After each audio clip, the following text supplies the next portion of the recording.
Welcome, ladies and gentlemen, to this week's episode of Talk Exchange. Today we have a very interesting guest. It is Christina Redrup, who's the Vice President, Consumer Strategy and Media and partner at Communique here in Toledo. Christina is a marketing expert and partner to Exchange because her firm developed the Exchange Club website. So I'm sure you've seen her work. Some of today's topics include billboards, spending, how to reach your target audience, geofencing, email marketing automation, social media, the importance of writing a blog post and how to make that a little bit easier, and how videos are key, and even a little bit of a conversation on feeding the media, which I thought was interesting. So we hope you enjoy today's episode and learn just as much as we did, and we'll see you again next week.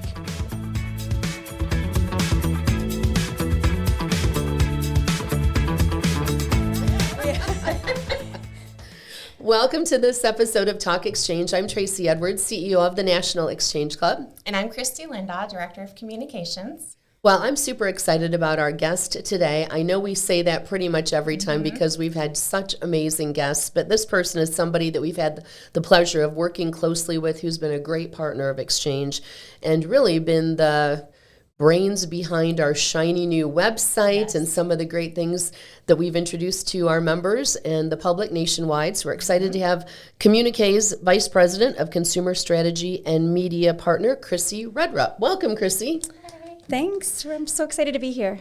Well, I am too, because I know everything you're going to share. I was looking over your presentation today, and it's going to be so valuable for clubs. A lot of what we do, the name of this is Talk Exchange, because sometimes we talk about and to exchange clubs, and then we just have an exchange of information, which is kind of what we're doing today. But it's so relevant and so helpful to clubs, so I hope a lot of clubs tune in.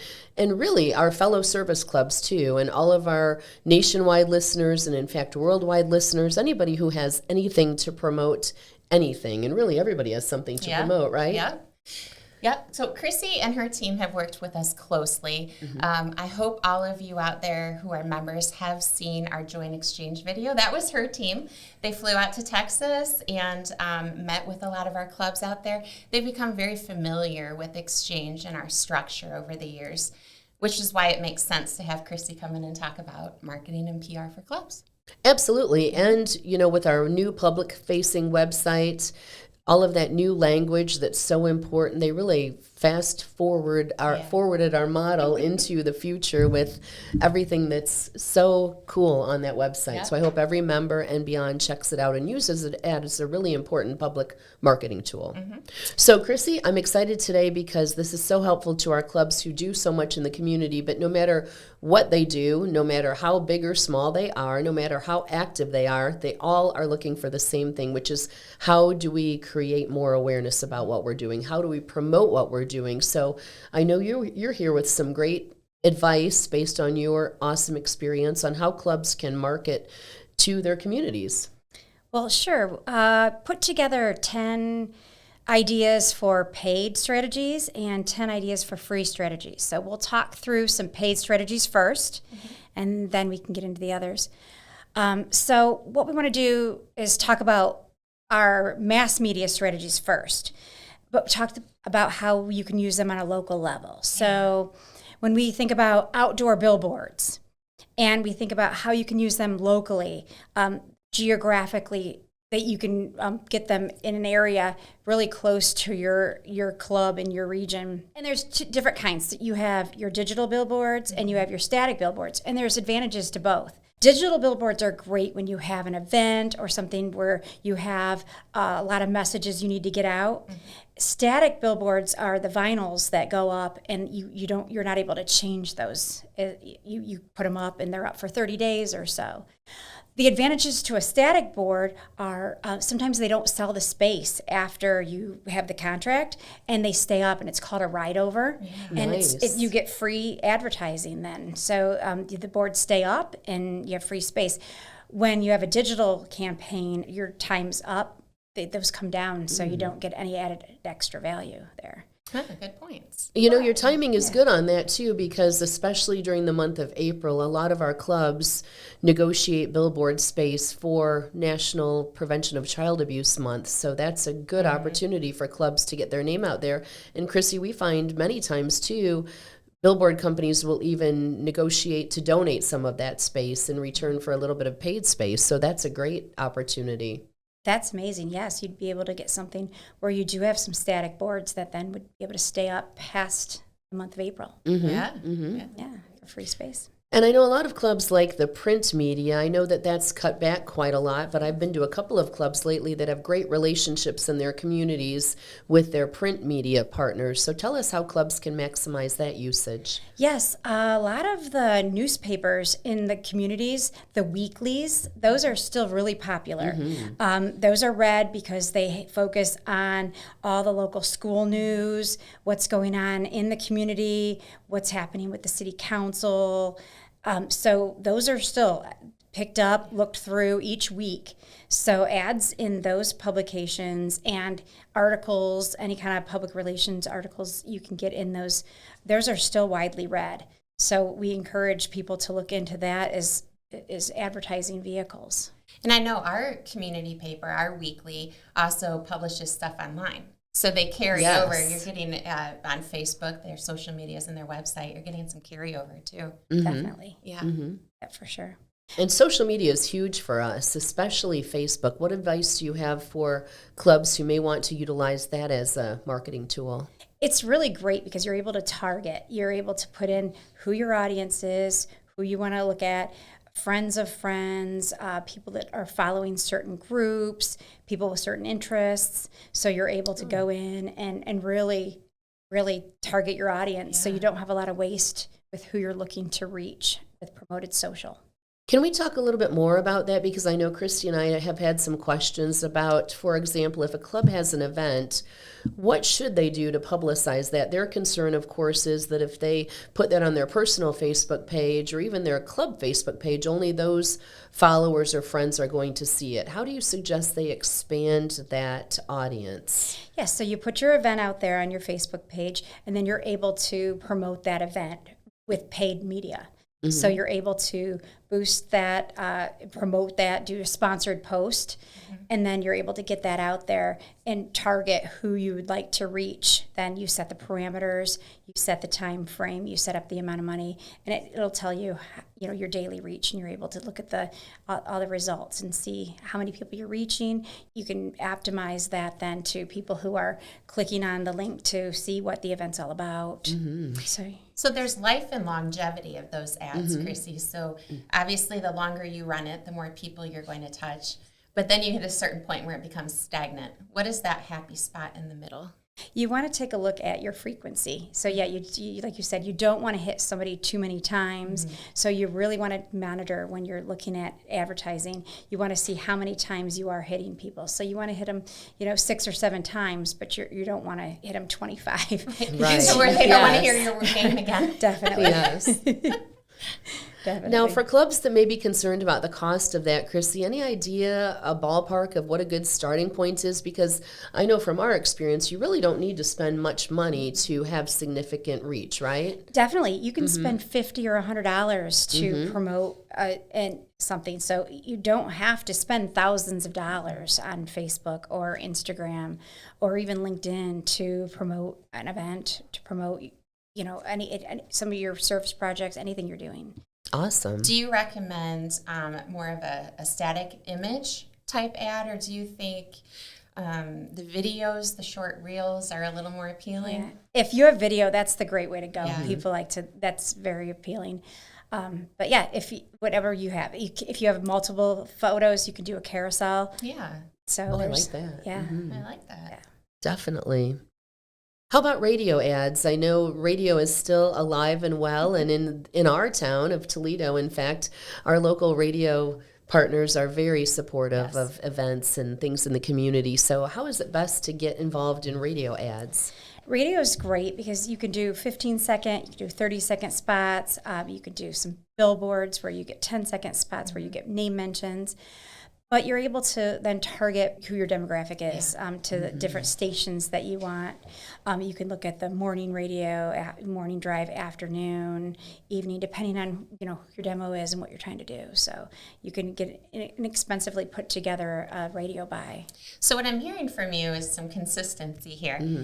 Find out who your audience is and when you can reach them. Yes. Right? Then how? Yes, exactly. And people consume things in different ways. So it's great if you have a budget and you can layer some of these tactics on together. So if you can do an outdoor board and then do some radio to go along with it with some social, because people are looking at things in different ways and you want to make sure you're hitting people as you go. That's a good point, because there is a local group, a large nonprofit, who is hosting an event very soon. And I first heard about it on the radio. I didn't understand the event, so I went to their Facebook page, understood it a little bit more, and now you're seeing different advertisements on the TV. You're hearing it on different radio stations. So once somebody is touched with a message, it's easier to reinforce, right? Absolutely. Yeah, so I recommend multiple different avenues, like you're saying. Yes, and then having either your Facebook page or your website, then have all the information on it. So there's a place that they can go to really get all the rest of the information. Yes, perfect. Tying it all together with a nice little bow. Yes. I like that too, because to your point earlier, if people see the same ad 50 times on Facebook, they get tired of it. But if you are participating and just driving around town or online and you keep seeing the same thing but in different places, it does pique your curiosity, right? For sure. So there are a couple more options, Chrissy, available to our clubs and members and districts that require just a little bit of high-end tweaking, but they are very successful tactics. Do you want to explain those a little bit? Yes. Some running banner ads and doing geofencing is a great way to reach your target audience.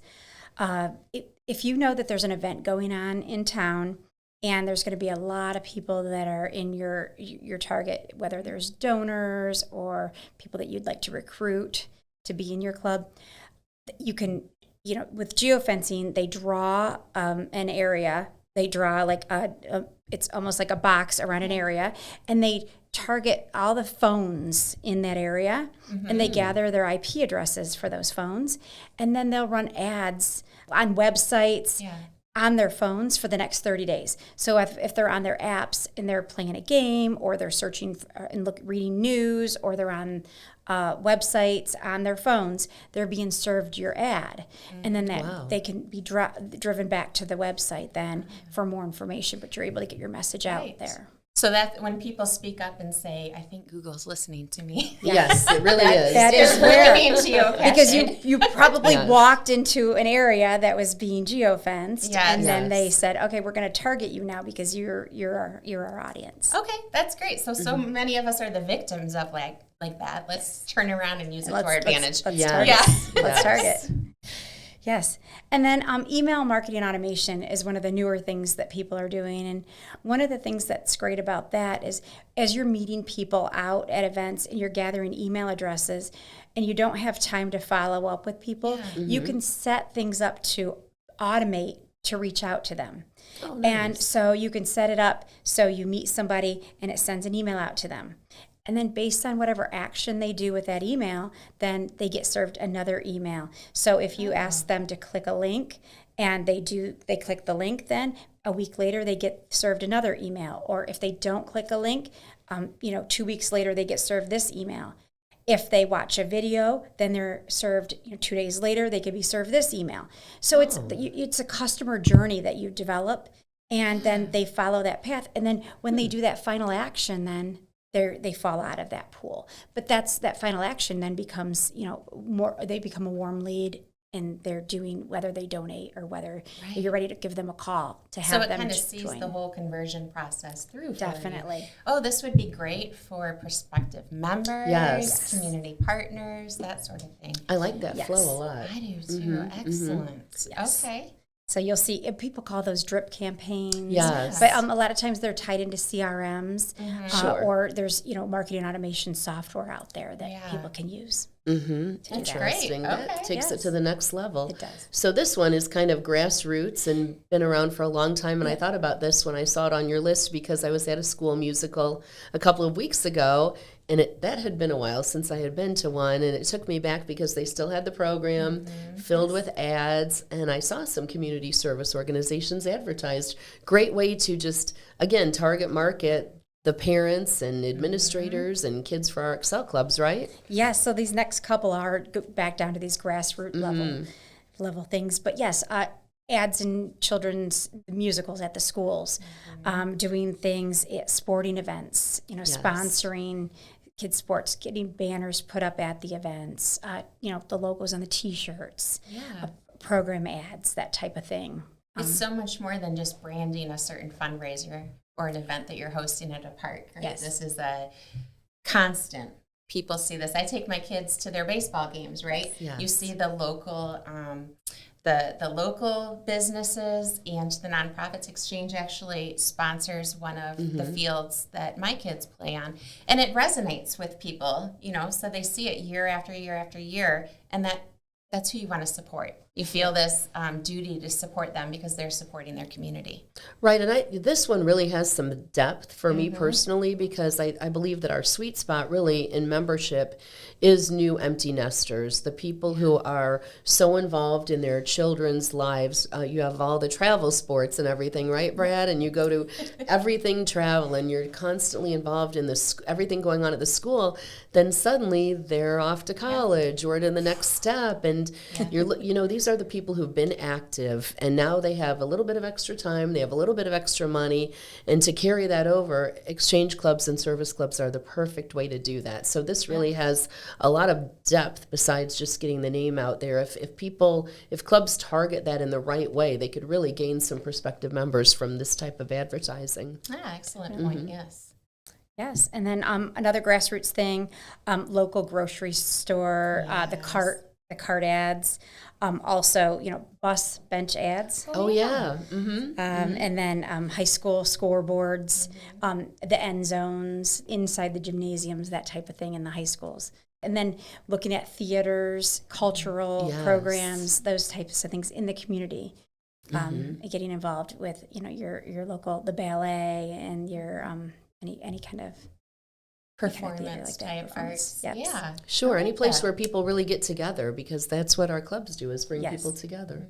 So we've spent some time learning about paid marketing strategies, and I think what we've learned, the bottom line is you don't need to spend a lot of money to really get your name out there in the community in an impactful way. Correct. That's awesome. Yes. So now let's switch over. I know you have some great ideas too on free and possibly earned. I'm curious to learn how that works. Yes. I hear ears perking up everywhere. Yes. Well, some basic things. First, website and your Facebook page.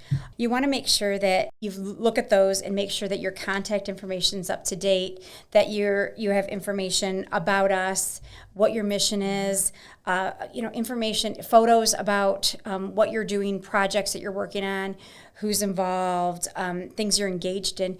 Because if you live in a community and there's a lot of exchange clubs around your area, so we want to make sure all of your information's up to date and current. Because when you're in a community where there's a lot of different exchange clubs and there's different focuses, you want to make sure that people are able to go in and see what your area focus is, and see what they want to get involved in. Everything's clearly shown in there. And then you also want to make sure that they can see how to donate, and that's a very clear thing on your page there. Excellent point.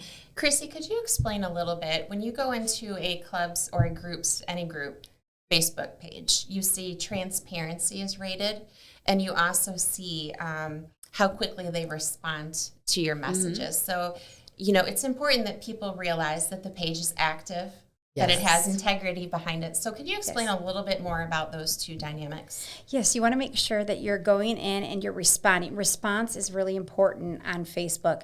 So you want to make sure that you're answering any kind of messages that come in. You want to make sure that you're responding to your audience. If anybody's, you want to make sure you engage on the page. So if somebody's commenting, if you're liking comments that are coming in, you're engaging and talking back and forth with people that are making comments to photos that are on there. You want to make sure you're tagging people in photos on your page in order to increase reach of those photos of your page then as well.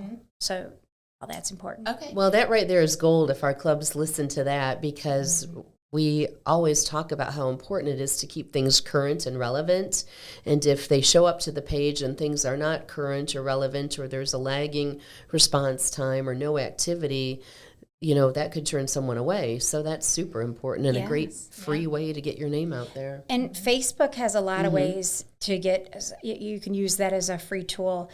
There are groups out there. So you could go to groups that are aligned with your mission, and you can go in there and talk about different things that they're talking about. You could seed some of those groups with articles.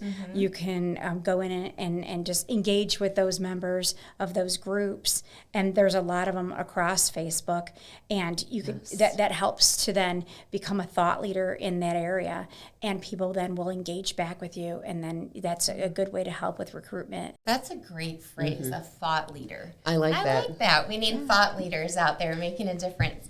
It's really important to encourage your members to share content that you're posting on Facebook, and make sure that they're tagging you're tagging people there, but they're sharing on their business and their personal pages, because that's an important thing.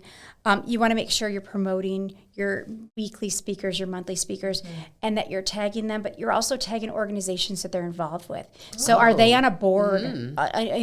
Yes, they're involved. A lot of people that are involved with Exchange are probably also involved in other boards and other organizations. So you want to look at their bio. What else are they involved in?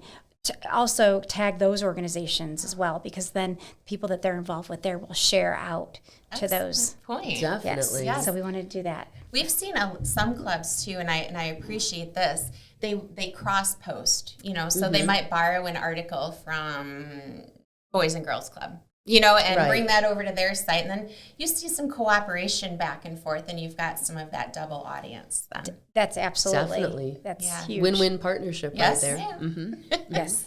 Develop a content calendar for posting. So with Facebook, you want to make sure you're posting a couple times a week.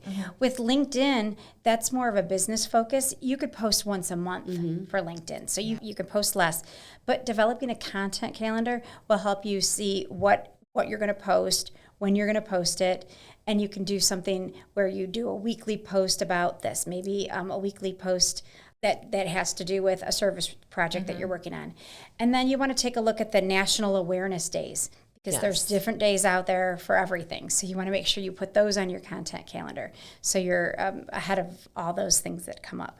Excellent post. There's nothing worse than seeing it was National Social Worker Day that day afterward. Correct. Yes. For sure. So if you build those out and you have that reference annually, that's a great plan. Yes. Absolutely. And then a great way to increase followers, giveaways. If Yes. you have partners that you can get things from, or if one of your people in your organization works for a company and you're able to get and leverage some kind of giveaway, that's a great way to get people. They can share, follow, that type of thing in order to enter to win, and that's a great way to get people love free stuff. Absolutely. For sure. And being a winner. for sure. They'll share that post. And, LinkedIn's really similar. And we talked about thought leadership. And that's a great place to be a thought leader. So with LinkedIn, you're going to want to make sure that you're looking at are there any articles that you can share that are relevant to your mission?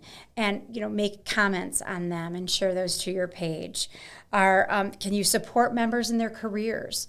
Things that they have going on? Are there any positive things that have happened that you can share?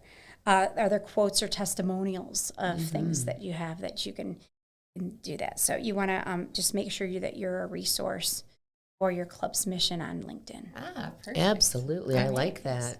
I'm getting some ideas now. I know. Yes. Awesome. So then another free thing, and it's really important, especially when you talk about, searching and becoming, top of Google search, is blogs and creating content. So blogs and newsletters are really important. So if we create websites, we do things, and we've got static content out there. If you're creating blogs and you're putting blogs onto your website, then that's keeping your site current. So it means that you have ongoing current information happening on your site, which helps with your search engine rankings. And then when somebody's out there and you just wrote an article about ways to get involved in the community. So someone's out there and they're searching, how do I get involved in my community? You're going to pop up first because you just wrote this article about it, and you're going to pop up because you're the most relevant content that's out there. And they're going to click on your blog post, go to your website, and they're going to get all the information. Good plan.